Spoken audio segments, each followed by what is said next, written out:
So my name is Mrs. Dawn Faring, Senora as they call me, and my ethnic background is very mixed. So my name is Andrea Smithers and I'm Hispanic.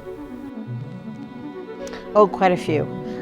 The ones that Americans know right off the bat are like the Tour Eiffel, the Eiffel Tower. My family on my mom's side is from Guatemala and they're Mexican. And on my dad's side, they're from Puerto Rico, also Mexican, and my grandpa is Native American. My name is Neuqua del Castillo and I was born and raised in Puerto Rico.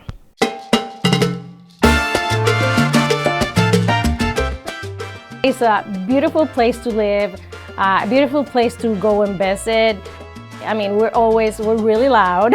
We always have a party for everything, so we always like to celebrate. That's what the music comes to. You know, like everything that we celebrate, there's gonna be music involved.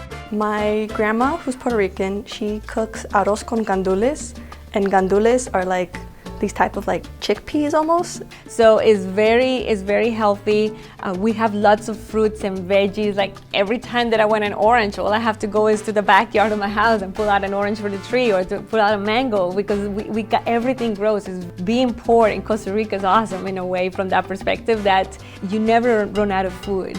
Well, when I think about my culture, I think about, the food. The food. I think about the music. I think about, the merengue, la salsa, now el reggaeton. I grew up in a neighborhood when I was younger where we had some neighbors that were Filipino. Their parties and their holidays and their family get-togethers with food, family gatherings, whatever it would be, with lots of food and lots of happiness. Costa Rica is a tiny country in Central America. So there was this piece of land, it's called Guanacaste, and at the time they were part of Nicaragua. And the people from Guanacaste decided that they wanted to be part of Costa Rica, not Nicaragua.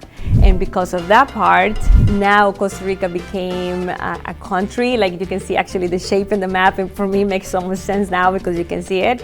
They celebrate that every year. They make like a parade in the streets, marching bands will go and celebrate that, so it's very well liked. I think about important people that represent Puerto Rico around the world, like, Sonia Sotomayor, she's the Puerto Rican that is in the Supreme Court, Rita Moreno, that artist, Ricky Martin, and now, I don't know if it's the best representation of Puerto Rico, but, the Bad Bunny, a lot of people know him. I have pictures of my country, I got the flag. Just every time I look at it, and especially think right in my direction of my eyes when I'm teaching, and always look at it and I'm like, that's my country, those are my colors, those are my flags. So everywhere, whenever I switch classrooms, I always move my stuff. Well, there are 33 countries in the world that speak French as an official language.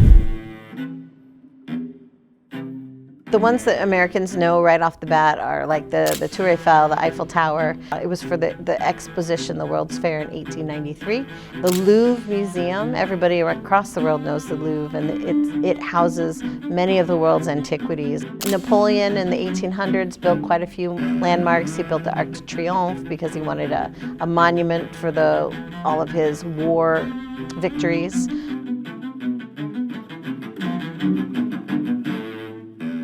Oh, well, we actually just celebrated a French holiday, which in the US we celebrate Groundhog Day. But in France, it's called La Chandeleur, and it's a day that kind of commemorates the change of the season, and you eat crêpe.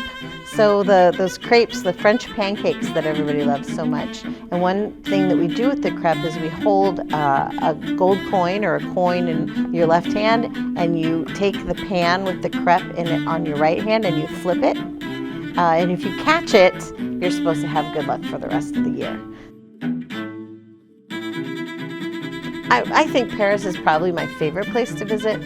This spring break, I'm taking students to northeast France, to the city of Lille, which I've never seen. But as far as going back every time, I like visiting Paris. I like just wandering in the streets. It's just fun to just kind of soak in the atmosphere.